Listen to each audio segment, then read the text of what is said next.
Hello everybody, welcome to divinely guided 7777। कैसे हैं आप सब लोग? Here I come with the message of the day. तो लेट्स सी कि आज का मैसेज किसके लिए है, किस एनर्जी में है, किस तरह का है। एक शॉर्ट वीडियो होगी। अगर आपने मॉर्निंग में देखी, आफ्टरनून में देखी तो आपके लिए ये मैसेज है, और अगर आपने एंड ऑफ द डे देखी तो ये आपके लिए डे रिफ्लेक्शन होगा। मैसेज आपने वही लेना है जो लगे आपको अपनी सिचुएशन से मैच करता हुआ। टैरो में ये मैसेजेस आए हैं, सब आपने अपने ऊपर इम्पोज नहीं करने, और इनकी बेसिस पर आपने कोई फ़ाइनल डिसीजन भी नहीं बनाना। आप अपनी प्राइवेट रीडिंग करवाएं। डिस्क्रिप्शन बॉक्स में मेरा नंबर मौजूद है, साथ ही में सेकंड चैनल का लिंक मौजूद है, और दोनों ही चैनल्स पर रीडिंग लेने के लिए मेरा कॉन्टैक्ट नंबर एक ही है। So without any further delay let's see के what is the message of the day. What is the message of the day? What is the message of the day? What is the message of the day?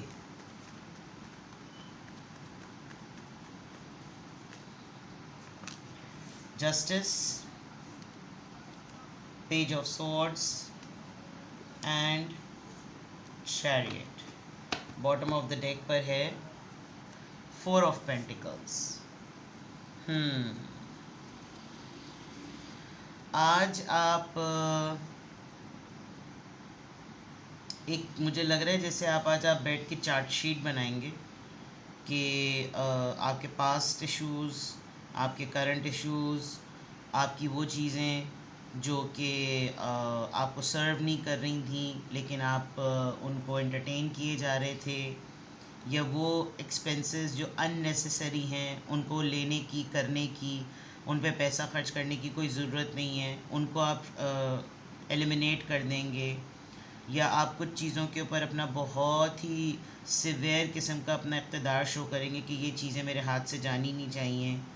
और ये overall game होगा आपकी पूरी की पूरी financial stability को लेकर।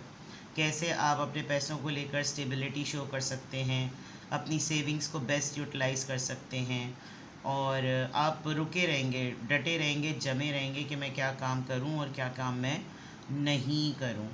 तो ये कुछ इस तरह का मामला जो है वो नज़र आ रहा है। ओवरऑल एनर्जी में आप अपनी फीलिंग्स को भी अपने पास होल्ड करके बैठे हुए। बहुत सारे लोग जानना चाहते हैं कि आपके दिमाग में क्या चल रहा है, आपके दिल में क्या चल रहा है, लेकिन आप किसी को भी कुछ बताने के मूड में नहीं हैं। आप बहुत सीक्रेसी में और बहुत ही ज़्यादा साइलेंट मोड पे रहना पसंद कर रहे हैं। आपको नहीं अच्छा लग रहा कि आप किसी को भी कुछ शेयर करें। एंड स्पेशली आपके जितने भी एक्सपेंसेस हैं जो आपको थोड़ा सा रिफ़्लेक्ट बैक कर सकते हैं कि आप बिला वजह में कितना ख़र्चा कर देते हैं और कितना आप सेव कर सकते हैं monthly, thrice a month, fortnightly, या जो भी आपके अखराजात होते हैं, और आप कितना कंट्रोल्ड वे में लेकर चल सकते हैं चीज़ों को। तो उसके ऊपर ये पूरा का पूरा ओवरऑल एनर्जी आपकी नज़र आ रही है। Budgeting is the key word. ये क्यों है? बिकॉज़ हो सकता है आपको अभी रिसेंटली कोई ऑफ़र करे, कुछ कोई ऐसी चीज़ ऑफ़र करे जो फाइनेंसेस से रिलेटेड हो। दूसरा ये कि आपने एक चेंज अपने अंदर ना, आप एक बहुत बड़े ग्रीफ से निकले हैं, और उस ग्रीफ से निकलने में जो आपको मदद मिली वो इसलिए मिली कि बिकॉज़ आपकी फ़ाइनेंशियल पोजीशन बहुत अच्छी थी।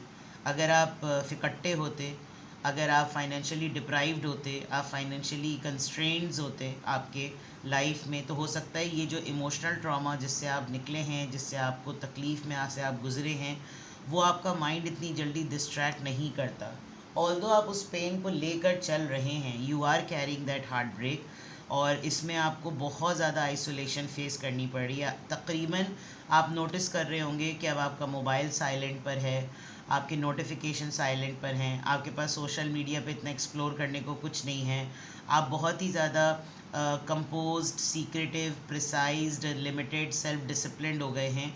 हाँ, ये ज़रूर है कि ये चीज़ आपको वक्तन फ़वक्तन वक्त काटने में थोड़ा सा मुश्किल एक मरहला लग रहा है, बिकॉज़ आप इतने ज़्यादा तन्हाई में हैं। And immediately I can see कि आपके पास कोई ऐसी आपके पास फाइनेंसेस का मसला नहीं हो रहा, लेकिन आप ये ज़रूर देख रहे हैं कि अब मैं अपने फाइनेंसेस को सेव करने के लिए मैं कौन सी ऐसी डायरेक्शन अपनाऊं जिससे वो फाइनेंसेस मेरे पास सस्टेन रहें, रिटेन कर सकूं मैं उनको, को जाके वो मेरे हाथ से बिला वजह में ऐसे ही तैसे जो है ना वो ख़र्च हो जाएं। ये चीज़ क्या तो आपके माइंड में कोई आइडिया आया है जो कि अभी तो बहुत ही इन्फेंसी पर है, बहुत ही बिल्कुल अपने अर्ली स्टेजेस में है। अभी आपने उसको एक हतमी शक्ल नहीं दी है, लेकिन आपने कुछ सर्टन प्लान्स बनाए हैं जिसको आप इस तरीके से लेकर चलेंगे, और वो सिर्फ तभी अचीव हो सकता है जब आप अपने एक्सपेंसेस के ऊपर नज़र दौड़ाएंगे। यहाँ अगर मैं देखूँ तो आपके हाथों से आज कुछ ऐसे डिसीजंस होंगे जो कि जस्टिस पे बेस करेंगे। आप कोई ऐसी सिचुएशंस को सुनेंगे, देखेंगे, परखेंगे। आपके सामने कुछ ऐसे मामला आएंगे जिसमें कोई लिटरली आपको ये कह सकता है कि तुम बताओ, अगर तुम इस जगह पर होते तो तुम्हारा क्या डिसीजन होता, तुम्हारा क्या फ़ैसला होता, तुम बताओ कि ये बात कहाँ तक ठीक है। यानी कुछ इस तरह की मामला। And then it is also happening कि कोई आपको सोशल मीडिया पे सर्च करेगा, यानी कि कोई आपका ऐसा फ्रेंड जो कि आपके साथ सेम सिटी कंट्री में नहीं रहता, किसी और कंट्री में रहता है, और वो आपको ऑनलाइन लेगा किसी जूम मीटिंग में, किसी गूगल मीट पर, या जो भी मीडियम्स ऑफ कम्युनिकेशन होते हैं ऑनलाइन, उस पर आपको लेकर आपसे कुछ डिस्कस करेगा कि आप कोई फेयर डीलिंग करें, आप राइट लोगों को सेलेक्ट करें, मुझे आपसे इन चीज़ों के ऊपर ओपिनियन लेना है। And then other than that, ये तो चैरियट एनर्जी है, ये तो लिटरली ये शो कर रही है कि आप बहुत क्विकली किसी चीज़ के ऊपर अपना डिसीजन शो करेंगे, क्विकली आप किसी चीज़ को जो ऊपर जो है ना वो अपनी वर्किंग शो करेंगे, और आपको लगेगा कि बस ये जितनी जल्दी हो सके इसके ऊपर फैसला कर लेना चाहिए, ताकि ये एक चैप्टर, एक चीज़ जो है ना वो अपने एंड पर अपनी चीज़ अपनी एक तरफ जो है ना वो ये हो जाए।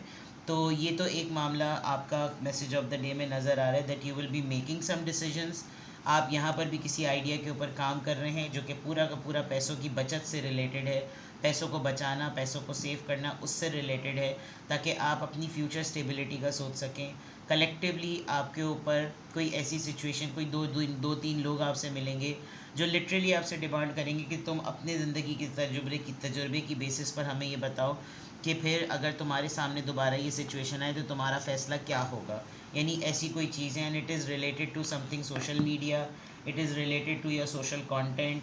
अगर आप यूट्यूबर हैं, आप टिकटॉकर हैं, आपका कोई भी ऐसा मामला है जो आप सोशल मीडिया पे करते हैं तो होगा, बट आपके पास आइडिया है, आप किसी चीज़ को बहुत ज़्यादा डिले कर रहे थे, बहुत ज़्यादा आपके आइडियाज़ में इंस्पिरेशन तो थी, प्लानिंग तो थी, विजिलेंस भी थी, लेकिन आप उसको डिलेड न्यूज़ पे डाले हुए थे, और आपको लग रहा था कि चीज़ें खुद ब खुद अपने एंड पर खुद अपने हिसाब से ठीक होनी चाहिए, मुझे इसमें किसी भी किस्म का कोई अपना पॉइंट ऑफ व्यू डालकर इसको आर्ग्यूमेंट में नहीं लाना चाहिए। ये एक चीज़ बिल्कुल क्लियर नज़र आ गई है। लेट्स सी के किस एंजल नंबर से क्या अफर्मेशन आ रही है, किस एंजल नंबर से क्या अफर्मेशन आ रही है। 44, ये भी थोड़े दिनों पहले भी आया था, शायद कल या परसों ही आया था।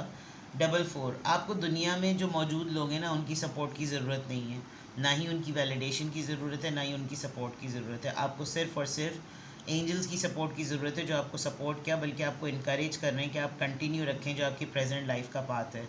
बिकॉज़ ये पाथ ना आपकी मुशक्क़त मांग रहा है, आपकी तवज्जो मांग रहा है, आपकी जद्दोजहद, आपकी लगन मांग रहा है, और जब ये तीनों चीज़ें मिलेंगी तो आपको ग्रेटर सक्सेस मिलेगी जो कि आपको फ्यूचर में काफ़ी कामयाब करेगी। तो आपने कुछ चीज़ों पर कुछ इस तरीके से अपनी प्लानिंग करनी है कि उसमें अगर आप अपनी मेहनत करेंगे ना तो आपको उसका रिवॉर्ड ज़रूर मिलेगा। आप मेहनत करते चले जाएं, आपको रिवॉर्ड 110% मिलता ही मिलता नज़र आ रहा है। ठीक है, तो आज की अफर्मेशन में अल्हम्दुलिल्लाह, I am happy, I am confident, I am strong and I am supported. हमेशा उस तरफ से सपोर्टेड जहाँ से सपोर्ट मिलना डिज़र्व करते हैं आप। किसी भी पॉइंट ऑफ टाइम पे आपको लगे कि आपको मुझसे प्राइवेट रीडिंग लेनी है तो डिस्क्रिप्शन बॉक्स में मेरा नंबर मौजूद है, साथ में सेकंड चैनल का लिंक मौजूद है, आप मुझसे कांटेक्ट करके आप अपनी रीडिंग, अपना स्लॉट जो है ना वो बुक करवा सकते हैं। ठीक है, अपना बेहद ख्याल रखिएगा। Bye bye.